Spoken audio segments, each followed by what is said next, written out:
दोस्तों, आज के ट्रांसलेशन के वीडियो में जैसा कि आप जानते हैं कि हमारी सीरीज चल रही है ट्रांसलेशन की। तो उसमें भी आज हम बात करेंगे ट्रांसलेशन की ट्रिक्स पर।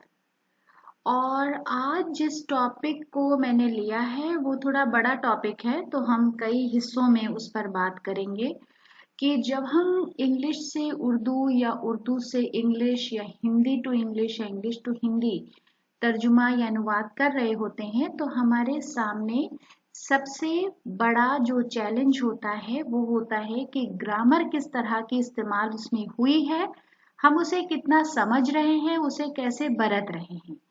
तो आज के इस वीडियो के लिए मैंने मॉडल ऑक्सिलरीज को चुना है। तो मॉडल ऑक्सिलरीज हम सब जानते हैं कि ये वो ऑक्सिलरी होती हैं जो मेन वर्ब्स के साथ मिलकर एक मोड दिखाती हैं हमें। यानी जो मोड है उसे जो मोड ये क्लियर करते हैं, बताते हैं हमें, उसकी वजह से ही इन्हें मॉडल ऑक्सिलरीज या मॉडल्स कहा जाता है। अब मॉडल ऑक्सिलरी कितनी तरह की हैं? वो होती हैं shall, should, will, would, can, could, may, might, must, ought and need. तो आज हम जिस हिस्से पर बात करेंगे वो हिस्सा हमने लिया है शैल और शुड का। छोटा वीडियो बनाने का एक मकसद ये भी है कि उससे आपको जो भी हम बात कर रहे हैं वो वाजे हो जाए और चीज़ें याद रह जाए। और एक और गुजारिश है कि जब भी आप इस तरह का पर्टिकुलर कंस्ट्रक्शन पर कोई वीडियो देख रहे हैं तो उसकी खुद से मश्क या प्रैक्टिस ज़रूर करें। तो सबसे पहले हमने लिया है शैल को। तो शैल का इस्तेमाल हम कब करते हैं और किस तरह से करते हैं? तो आम तौर पे उसके लिए आप एक ये उसूल लिख लीजिए, अपने जहन में याद रखिए, जहन नशीन कर लीजिए कि जब भी हम शैल का इस्तेमाल करेंगे, आई और वी के साथ फर्स्ट पर्सन यानी के प्रोनाउन के साथ फ्यूचर टेंस में शैल का इस्तेमाल होता है। ठीक, इससे पहले वाले दो वीडियोस में मैं प्रोनाउन के आप लोगों को फॉर्म्स बता चुकी हूँ। उम्मीद है कि वो वीडियो आपकी नज़रों के सामने से गुजरे होंगे। तो अगर नहीं आपको याद है तो आप वापस जा सकते हैं, हमारे वीडियोस देख सकते हैं। इससे पहले के वीडियो नंबर 38 और 39 में मैं तफसील से बता चुकी हूँ। तो उसी को अगर हम रिवाइज करें तो फर्स्ट पर्सन प्रोनाउन यानी आई और वी के साथ फ्यूचर टेंस में शैल का इस्तेमाल किया जाएगा। अब यहाँ पर एक जुमला मैंने लिया है, आई शैल गो देयर, मैं वहां जाऊंगा या मैं वहां जाऊंगी। दूसरा जुमला भी इसी कंस्ट्रक्शन पर बेस्ड है, I shall not buy this pen. तो यहाँ पर निगेशन भी इस्तेमाल हो रहा है, मैं ये कलम नहीं खरीदूंगी, मैं ये पेन नहीं खरीदूंगा या खरीदूंगी। तीसरा जुमला भी इसी कंस्ट्रक्शन पर बेस्ड है। जैसे मैंने कहा कि फर्स्ट पर्सन प्रोनाउन के साथ हम फ्यूचर टेंस में शैल का इस्तेमाल करते हैं। We shall do this work, हम ये काम करेंगे। तो यहाँ पर जैसा मैंने पहले बताया कि जो मेन वर्ब है, मेन वर्ब क्या है सेंटेंस में? डू, उसके साथ शैल आ रहा है और ये मॉडल ऑक्सिलरी है यानी एक मोड बता रहा है। यहाँ पर भी मेन वर्ब बाय है, शैल का इस्तेमाल हुआ है फ्यूचर टेंस दिखाने के लिए, हम ये काम करेंगे। जुमला नंबर 4 है, shall we not read tomorrow, क्या हम कल नहीं पढ़ेंगे? तो ये हो गए हमारे 4 इस्तेमाल फर्स्ट पर्सन के।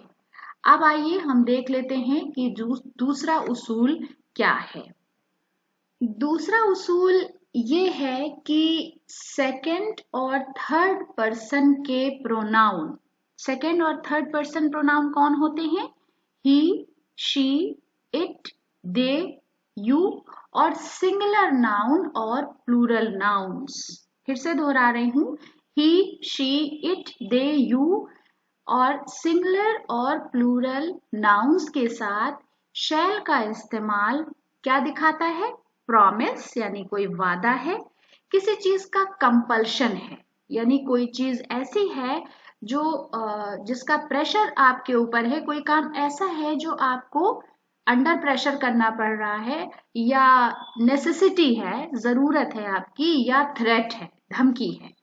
तो इसके लिए मैंने जुमला बनाया है, he shell help your brother, वो तुम्हारे भाई की मदद करेगा। ठीक, तो अब इसमें नेसेसिटी भी हो सकती है, प्रेशर भी हो सकता है। हिंदी में भी मैंने लिखा है, वो तुम्हारे भाई की सहायता करेगा।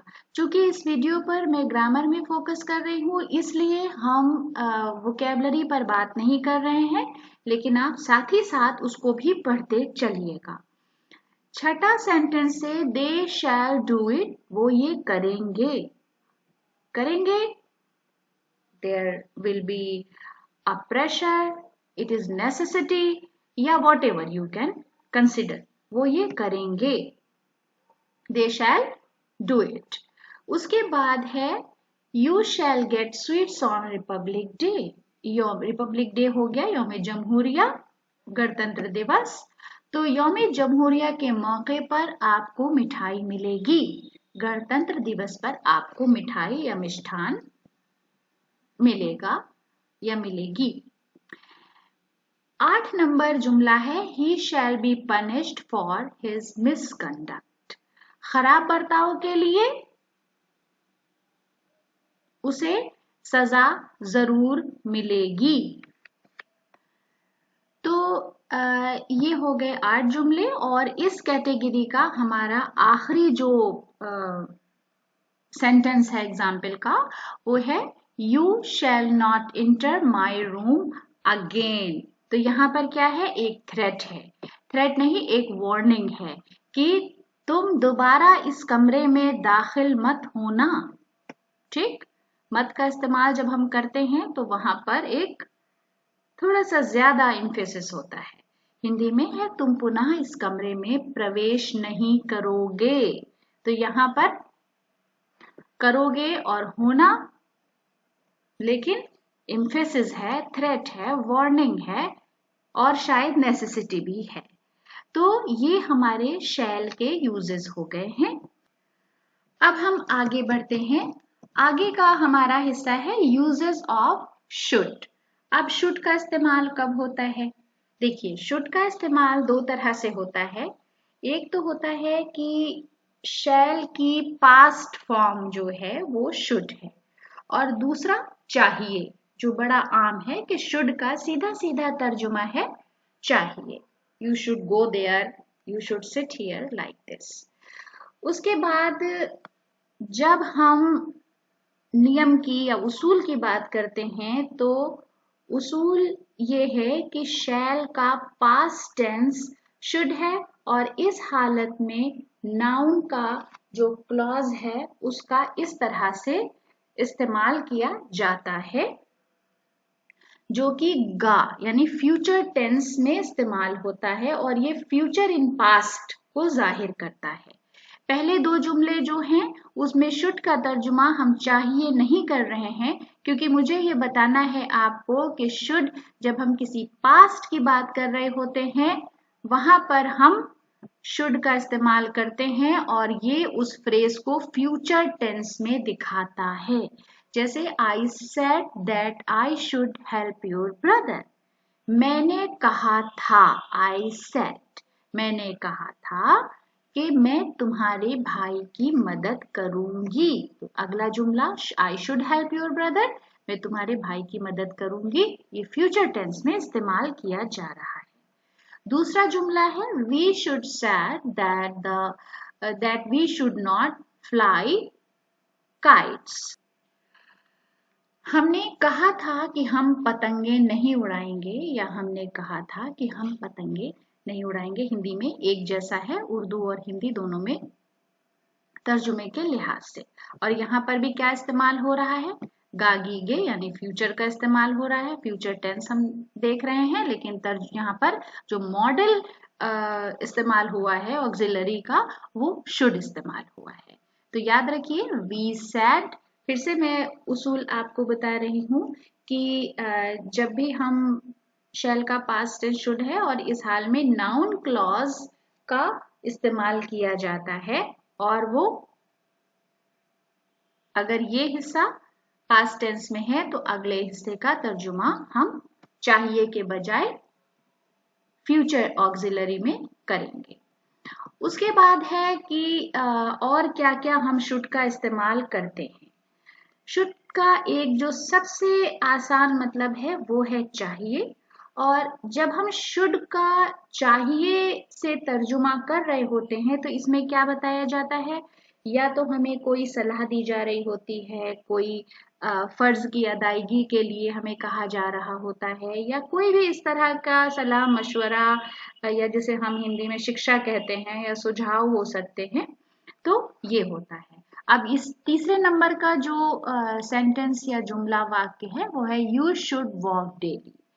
तो यहाँ पर शुड का इस्तेमाल हुआ है लेकिन चाहिए के सेंस में, ये एक मशवरा है, तुमको रोजाना टहलना चाहिए या तुम्हें प्रतिदिन घूमना चाहिए। चौथा जुमला भी इसी पर बेस्ड है, ही शुड ओबे हिज टीचर, उसको अपने उस्ताद का कहना मानना चाहिए। सजेशन है, उसको अपने अध्यापक के आदेश का पालन करना चाहिए। 5 नंबर जुमला है या 5वां जुमला है, your brother is ill, he should see the doctor immediately. तुम्हारा भाई बीमार है, उसे फौरन इमीडिएटली डॉक्टर के पास जाना चाहिए। ठीक, तो यहाँ पर हो गया ही should see the doctor. English में हम सी कह सकते हैं, बट हम उर्दू में उसे या हिंदी में उसे लिख नहीं सकते कि तुमको डॉक्टर के पास देखना चाहिए। हम दिखाना बोलते हैं, लेकिन जब हम तर्जुमा करेंगे तो डॉक्टर के पास जाना चाहिए, या हिंदी में मैंने किया है तुम्हारा भाई बीमार है, उसे तुरंत डॉक्टर से मिलना चाहिए। ठीक, तो ये छोटी छोटी बातें हैं जो आपको याद कर लेनी है, जहन नशीन कर लेनी है। तो दोस्तों आज के वीडियो के लिए हमारी इतनी पेशकश थी। वीडियो कैसा लगा आप हमें ज़रूर बताएं, आपके कमेंट्स का हमें कमेंट्स बॉक्स में इंतज़ार रहता है। जो लोग इम्तिहान की तैयारी कर रहे हैं उनके लिए ऑल द वेरी बेस्ट। बहुत बहुत शुक्रिया।